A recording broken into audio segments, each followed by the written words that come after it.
Buenas tardes, Licen Evita. El día de hoy le vamos a hablar sobre el uso de fármacos en el embarazo.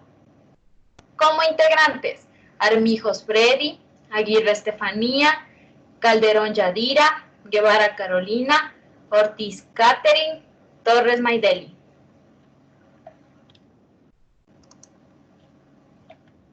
Con respecto a lo que es el uso de fármacos en el embarazo, debemos tener muy en cuenta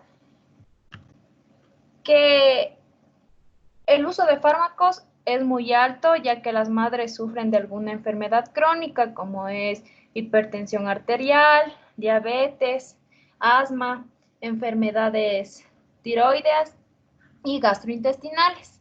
Sin embargo, en nuestra realidad, la automedicación es una preocupación, ya que las madres no solo ingieren medicamentos de dudosa procedencia, sino que también utilizan lo que es la medicina alternativa, como son hierbas, raíces, jugos, a quienes piensan que les atribuyen propiedades curativas. Esto es sin ninguna evidencia científica y con el riesgo de efectos letales tanto para la madre como para el niño. Con respecto a lo que son los cambios fisiológicos y farmacológicos durante el embarazo, debemos tener muy en cuenta que la madre presenta cambios fisiológicos en el embarazo desde el momento que, que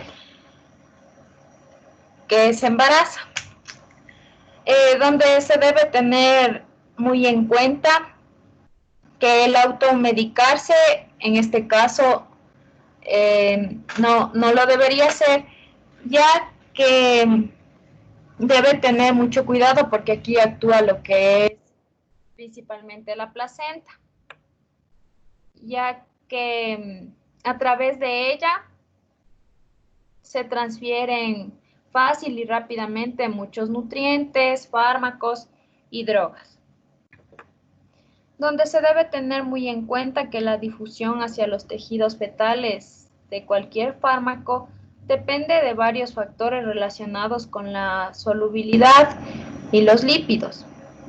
También aquí interfiere lo que son la fijación a las proteínas, el peso molecular, el grado de ionización y el metabolismo placentario.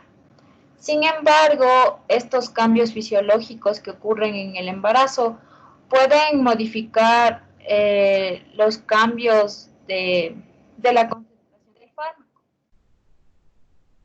Aquí participa principalmente lo que es la absorción, la distribución, el metabolismo y la excreción del fármaco. Con respecto a la absorción, en las mujeres embarazadas existe una disminución de la producción del ácido gástrico. Esto va a producir un incremento relativo del pH, haciéndolo más alcalino. Así, los factores ácidos de concentrado en la ionización van a tener mucha dificultad para atravesar la barrera intestinal. Por el contrario, el pH alcalino se encontrará ionizado y por lo tanto difundirán con mayor facilidad a través de la barrera intestinal. Aquí se debe tener muy en cuenta que se produce una hiperventilación por los cambios fisiológicos que se dan en la madre, lo cual aquí es recomendable la utilización de fármacos inhalatorios, ya que estos aumentan su absorción. Con respecto a la distribución, aquí existe una disminución en la concentración máxima del fármaco y por ello existe un retardo en la eliminación. Esto sucede porque hay un aumento del volumen plasmático que origina una disminución en la concentración del fármaco. Aquí también participa lo que es la proteinuria fisiológica, la cual conduce a una hipoproteinemia. Esto lleva a una baja fijación de proteínas y de esta manera aumenta la fracción libre de los fármacos, que finalmente es la que, la que activa la farmacología. Con respecto al metabolismo, aquí actúa lo que es la hormona progesterona, que es muy característica en la gestación. Esta provoca mayor actividad enzimática de los fármacos. La vida media y su acción disminuye porque aquí ocurre que aumenta la velocidad del metabolismo.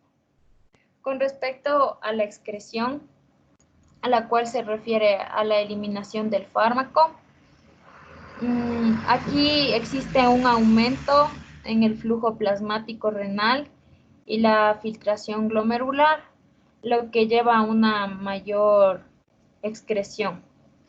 Y aquí principalmente aumenta la cantidad del medicamento excretado y esto se relaciona con el cambio hormonal de la progesterona, donde existe una disminución de la concentración plasmática y de la vida media. Con respecto a la teratogénesis. Ya, la teratogénesis viene del griego terato, que significa monstruo. Un agente teratogénico es una sustancia, un agente físico o un organismo capaz de provocar un defecto congénito durante la gestación del feto. La teratogénesis, o también conocida como dismorfogénesis, se define como la alteración morfológica, bioquímica o funcional inducida durante el embarazo que es detectada durante la gestación, en el nacimiento o con posterioridad. Estas alteraciones pueden clasificarse en mayores como focomelia o en menores como retraso en el desarrollo del comportamiento.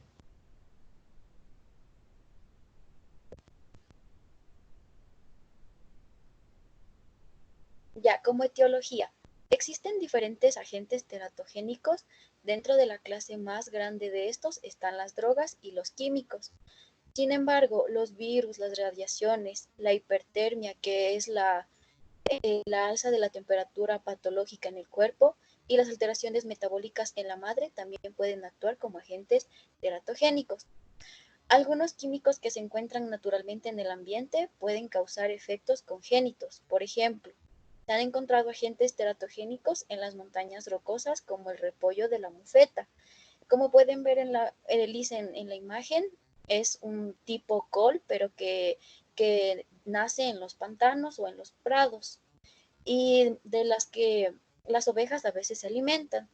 Si hay ovejas que consumen estas, pero están preñadas, va a dar como resultado unos fetos eh, que tengan, que tengan alteraciones neurológicas y si es que esto se complica, puede llegar a dar una ciclopía, donde la ciclopía es cuando un niño normal debe nacer con dos ojos, pero en la ciclopía nace con un solo ojo. A continuación, la clasificación de los FDA. Ya. La clasificación de la FDA es la Administración de Medicamentos y Alimentos. Esta es la responsable de proteger la salud mediante la regulación de los medicamentos de uso humano y veterinario, como son las vacunas, productos biológicos, dispositivos médicos y el abastecimiento de alimentos en nuestro país. También es responsable de proveer al público la información necesaria con base científica que le permita utilizar medicamentos y alimentos para mejorar su salud. La clasificación de la FDA estableció 5 categorías, que son la A, B, C, D y la X. Es para indicar el potencial tetarogénico de una sustancia. Como dijo mi compañera, son sustancias que atraviesan la barrera placentaria y hacen daño al feto. Voy a dar la definición de cada categoría. Bueno, la categoría A dice que los estudios controlados en mujeres no evidencian riesgo para el feto durante el primer trimestre de embarazo y la posibilidad de daño es muy poco probable. Los fármacos que se usa aquí son el ácido fólico, hidróxido de aluminio, hidróxido de magnesio, sulfato ferroso y el ácido acetil salicílico. En la categoría B, aquí dice que no existen estudios controlados en humanos o animales que indiquen un efecto adverso para el feto. Los fármacos de uso frecuente son la amoxicilina, la ampicilina sulfatán, la cefalosporina, la eritromicina, la clindamicina y el metronidazol. En la categoría C, aquí dice que los estudios en animales han demostrado efectos secundarios fetales como la teratogénesis, pero estos fármacos se utilizan solo en caso de que los beneficios superen a los potenciales de riesgo.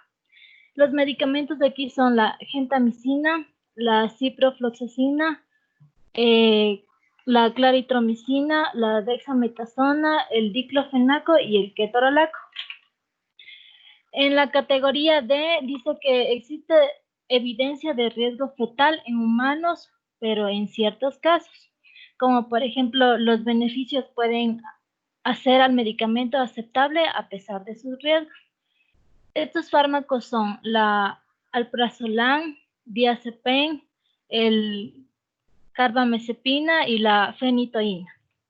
En la categoría X, estudios tanto en animales como en humanos han manifestado riesgos para el feto, así que todos estos medicamentos están contraindicados en el embarazo, que son la clomifeno, anticonceptivos orales, la hormonoterapia de reemplazo, la warfarina y la vitamina A, pero en altas dosis. A continuación, mi compañera. El embarazo puede ser un periodo emocionante, sin embargo, puede que el uso de estos medicamentos hagan sentir intranquila a la madre gestante si no está segura de cómo estos medicamentos actúan y si afectan o no a su bebé. Dentro de la medicación específica en el embarazo se encuentra la anemia y los estados carenciales. En esto no hay riesgo para el feto con la ingesta de hierro luego del primer trimestre de embarazo, pero es importante administrar suplementos de hierro con 250 miligramos, 150 miligramos de sulfato ferroso o 90 miligramos de fumarato ferroso. Dentro de la patología digestiva se encuentran las náuseas y los vómitos. El mecanismo principal son los antihistamínicos, que estos sirven para el tratamiento de las náuseas y vómitos. Su acción es la inhibición directa de la histamina en el receptor H1. El más recomendado es la combinación de la doxilamina y la piridoxina. Dentro del reflujo gastrointestinal, se recomienda modificar estilos de vida, evitar grasas, picantes, café, no acostarse inmediatamente luego de cenar. En el tratamiento farmacológico tenemos los antiácidos como los hidróxidos de magnesio y aluminio, el sucralfato y el almaganato, que se aconseja usarlos o administrarlos en los 3 primeros meses y por tiempo prolongado. Además, dentro del estreñimiento, el tratamiento de primera elección es aumentar la fibra y los líquidos. Llevar una dieta equilibrada, tomar abundantes zumos de fruta o batidos y realizar ejercicio como yoga o caminar. Si esto no mejora, el uso de laxantes como inóxido de magnesio, lactulosa o bisacodilo. Se usan porque tienen una debida absorción mínima y son seguros y no hacen daño al bebé. En la diarrea aguda, inicialmente, las medidas generales, tales como la hidratación y la dieta, son apropiadas. Aquí no se va a usar mucho los fármacos, ya que tiene mayor incidencia de malformaciones en el feto.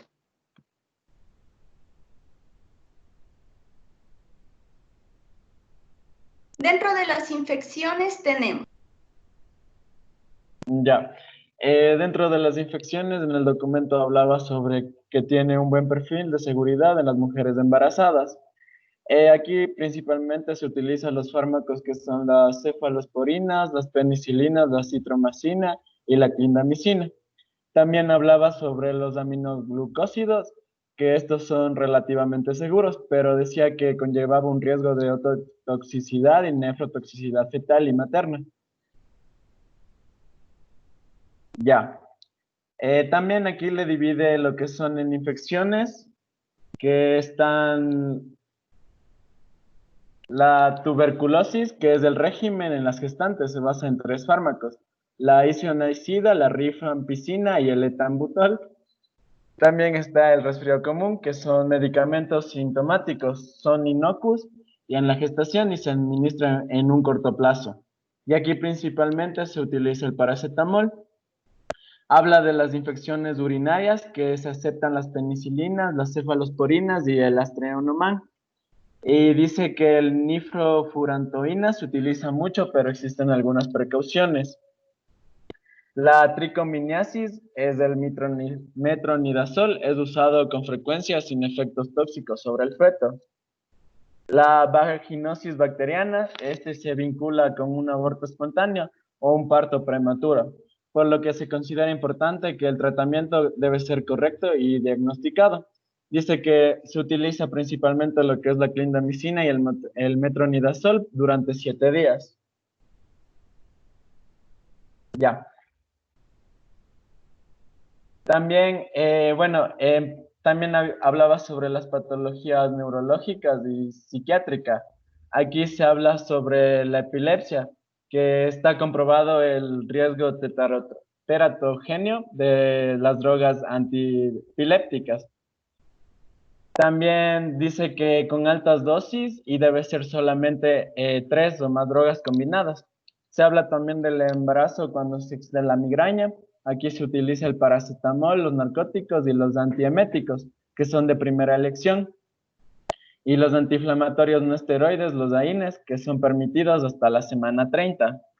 Y en el insomnio y en la ansiedad, que es el uso de la benzodiazepinas y el riesgo teratogéneo, que es pequeño. Por ejemplo, decía que existe una fisura oral de cada 10.000 nacimientos, pueden ser 6. A continuación, mi compañera. Ya. Dentro de otras patologías se encuentra el dolor en la gestante. Así, para el tratamiento del dolor tenemos principalmente al paracetamol, que este fármaco es de primera elección como antipirético y como analgésico. Algunos estudios lo relacionan con el trastorno por déficit de atención e hiperactividad en el feto, pero hay riesgo solo cuando se usan más de 29 días. Es decir, que si se lo usa por un periodo corto de tiempo no presenta ningún riesgo.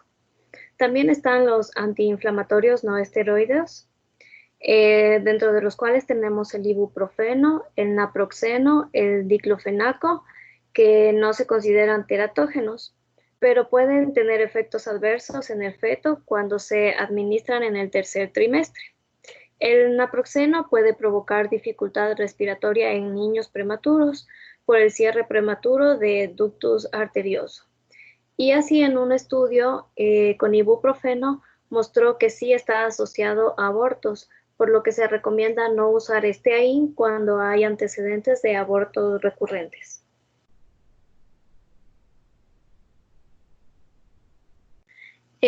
En relación a las reacciones alérgicas, se utilizan los antihistamínicos, que se clasifican en 3 generaciones.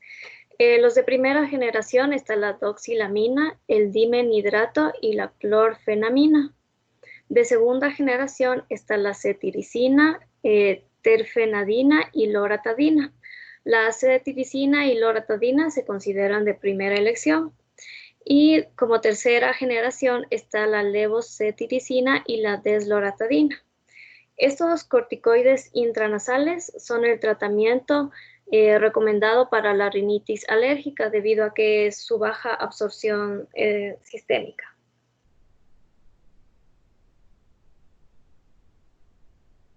Ya. Para el asma bronquial en la gestante, el manejo de la paciente con asma es generalmente igual que en la no gestante.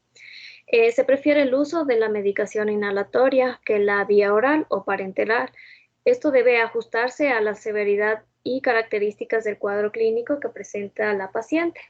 Así, los fármacos que se utilizan para esta patología está el salbutamol, el cromoglicato y la teofilina, que son seguros en la mujer gestante.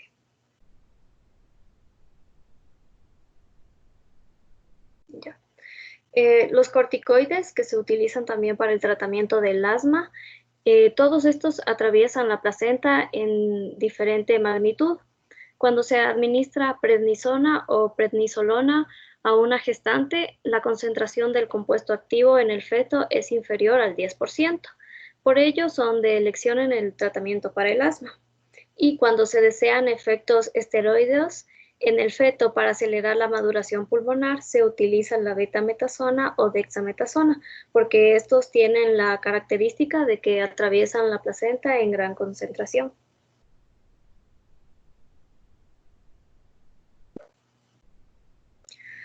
Dentro de otras patologías que se pueden presentar en el embarazo está la diabetes mellitus, que los hipoglucemiantes orales que se utilizan para esta enfermedad son las sulfonilurias y las biguanidas, que estos no se recomiendan, debido a que se han asociado a efectos teratogénicos en algunas especies animales. El medicamento que se puede utilizar para esto es la metformina y de igual manera el uso de la insulina es de efectividad y seguridad comprobada. Y dentro de lo que es la hipertensión en la gestante, en los fármacos como el labetalol, el nifedipina, la hidrolazina y la metildopa son seguras en el embarazo. Pero hay que considerar que la metildopa es solo un agente antihipertensivo suave y tiene un inicio de acción lento que es de 3 a 6 horas, lo cual no va a haber un mayor efecto en las gestantes.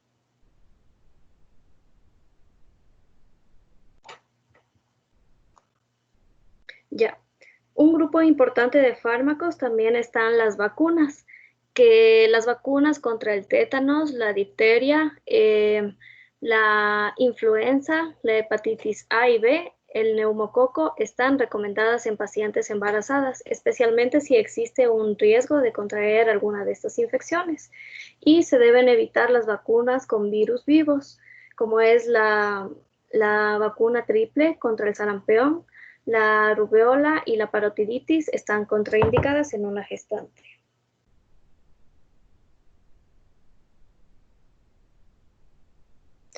Ya, por todo lo dicho anteriormente, podemos concluir que la asesoría en caso de exposición a fármacos teratógenos por parte de enfermería es muy importante, ya que generalmente las mujeres están mal informadas respecto al verdadero riesgo de un fármaco y la información errada puede provocar la interrupción incluso de un embarazo deseado. Por otro lado, hay que considerar que los fármacos prescritos con mayor frecuencia se pueden administrar con relativa seguridad durante el embarazo, indicando los que sean estrictamente necesarios y restringiéndolos en el primer trimestre, prefiriéndolos de seguridad comprobada. Se deberá utilizar la menor dosis eficaz durante el menor tiempo posible, evitando utilizar varios fármacos y vigilando sus efectos colaterales y complicaciones. Y también es muy importante informar a la paciente en etapa de embarazo que no se automedique y que consulte a su médico o ginecólogo qué medicamentos puede utilizar en caso de que presente alguna complicación o si es que tiene una enfermedad previa al embarazo. Muchas gracias.